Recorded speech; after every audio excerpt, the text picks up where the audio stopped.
Now, the Arab League has rejected an appeal by the UN chief to put an end to arming insurgents in Syria.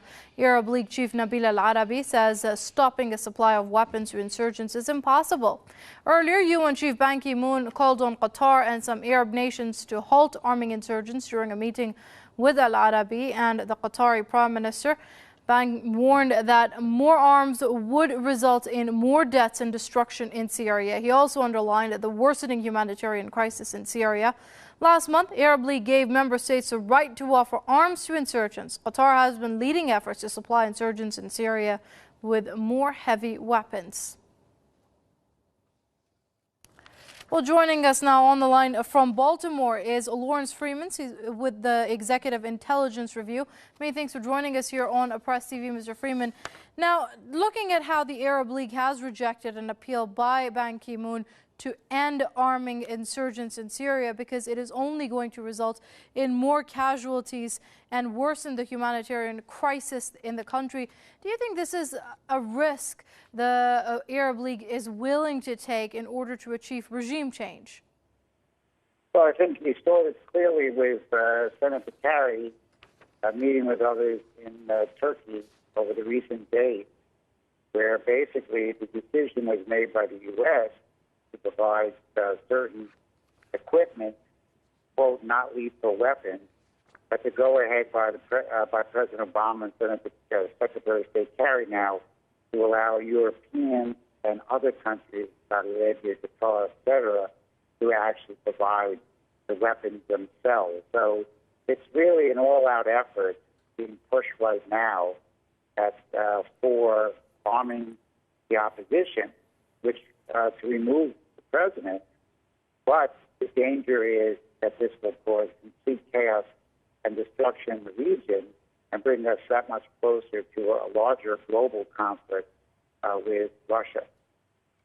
Right now, it took Ban Ki-moon quite a while to make this appeal. Do you think the Arab League, as well as other allies of the U.S. within the region, would have heeded his comments earlier if they had come in a more timely fashion?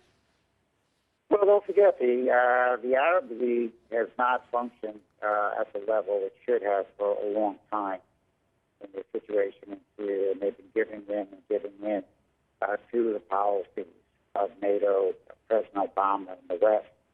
And there's also obviously a lot of pressure being put on Ban Ki-moon. So I don't consider this effort by the UN to be a serious effort. I think the policy now is that unless we get Obama out of office or we make an end to the support of the al-Qaeda-linked network in Syria opposition, we're moving step by step closer to war. And a good portion of this is being driven by the collapse of the financial system, which is absolutely devastating the entire European economic all European economic countries now. Right, so as these foreign-backed insurgents continue to get armed by the West and its allies within the region, where does this all end, considering right now even U.S. officials have admitted that Bashar al-Assad's forces, that is the Syrian military forces, do have a strategic advantage over these insurgents?